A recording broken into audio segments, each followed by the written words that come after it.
السلام عليكم. ازيكم عاملين ايه؟ النهارده هتكلم معاكم عن الكحة. السؤال: عايزين نعرف يعني كحة، اسبابها ايه، وعلاجها ايه. الكحة يعني تهيج في القصبة الهوائية. ده جاي نتيجة ان البلغم الموجود في القصبة الهوائية نفسه، او ضغط الهواء العالي الموجود في الرئتين، او ابتلاع اتربة، او اي حاجة مش كويسة موجودة في الهواء اللي احنا بنتنفسه.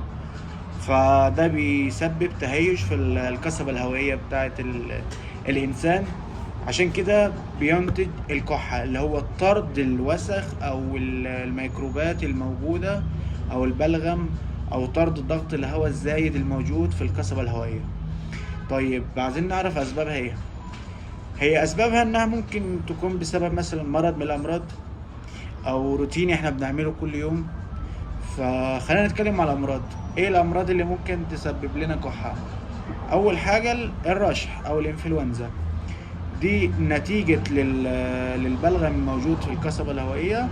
هيكون في عندنا كاف، هيكون عندنا كحة. ممكن تاني الربو اللي هو موجود عندنا في الصدر، في اللانجز. ده بيكون مسؤول عن مترتب عنه انه بيكون في كحة يعني. او في حد تاني بيعاني من حساسية مثلا، او السجاير اللي احنا بنشربها مثلا، السجاير اللي الناس بتشربها كل يوم.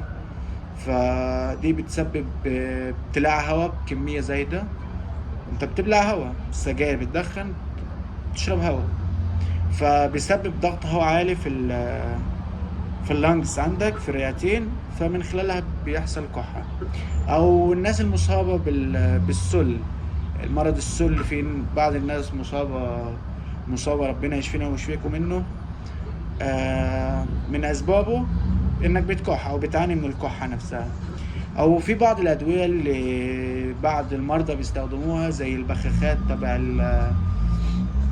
تبع مساعدة الجهاز التنفسي، بتساعدك على انك تتنفس بشكل طبيعي. او الاوتريين مثلا، ان احنا بنحطه كعامل من نزلات البرد، يعني بتقلل نزلات البرد. دي نفسها في ادوية بتسبب لك كحة. طيب، عايزين نعرف مدتها قد ايه. او الاول خلينا في انواعها. هي في من انواعين: دراي كاف وكرونيك كاف، يعني كحة عادية وكحة ناشفة. طيب، مدتها قد ايه؟ عندنا ثلاث اوقات ليها، ثلاث مدد يعني. اول مدة من 3 ل 8 اسابيع. سوري، اول مدة لا تقل عن 3 اسابيع. دي بيسموها اكيوت كاف، يعني كحة عادية. طيب، لو زادت من 3 ل 8 اسابيع بقت سب اكيوت كاف، يعني عدت المرحلة العادية بشوية. طيب، لو بقت مستمرة، عندك كحة باستمرار، في الوقت ده هنسميها كرونيك كاف. طيب. طيب، نعرف علاجها ايه. علاجها الراحة طبعا، لازم الراحة التامة. تبطل الحاجات اللي احنا بنعملها زي التدخين مثلا.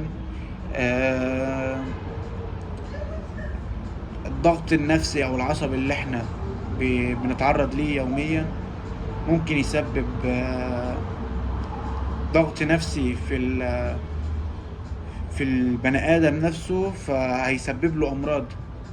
المرض نفسه ممكن يكون من اعراض الكحة.